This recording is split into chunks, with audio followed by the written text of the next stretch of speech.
যেসব মহিলারা বিধবা ভাতা টাকা পান এবং প্রতিবন্ধীর টাকা পান এবং পিএম কিষাণের টাকা পান, তারা কিন্তু অনেকেই দুশ্চিন্তায় আছেন, কারণ তারা কি অন্নপূর্ণা ভাণ্ডারের টাকা পাবেন কি পাবেন না।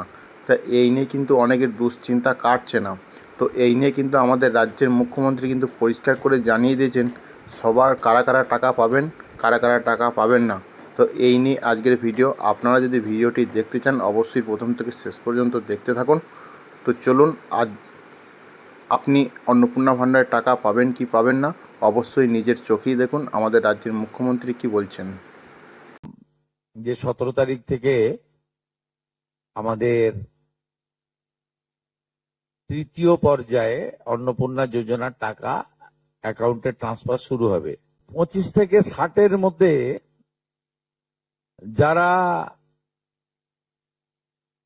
3000 টাকার কম ভাতা পান, ধরুন উইডো পেনশন 1500 টাকা এই মাস থেকে হয়েছে, গত মাস পর্যন্ত ছিল 1000 টাকা,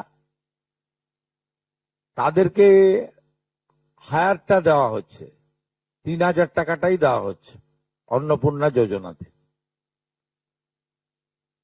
এই ধরনের যত স্কিম 25 থেকে 60 মহিলাদের রয়েছে, যারা 3000 টাকার কম পান বিভিন্ন ভাতা, তাদেরকে 3000 টাকার অন্নপূর্ণা যোজনার ভাতাটাই দেওয়া হচ্ছে। এক্ষেত্রে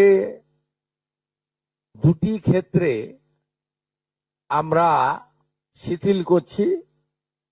একটা হচ্ছে দিব্যাঙ্গ ভাতা যারা পান তারা দুটো ভাতাই পাবেন। তারা দিব্যাঙ্গ ভাতা যেটা আগস্ট মাস থেকে 1500 হয়ে যাবে সেটাও পাবেন, অন্নপূর্ণা যোজনা 3000ও পাবেন, শুধুমাত্র ফিজিক্যালি চ্যালেঞ্জদের ক্ষেত্রে। আর পিএম কিষাণ সম্মান নিধির ক্ষেত্রে, এই দুটি ক্ষেত্রে আমরা এটাকে শিথিল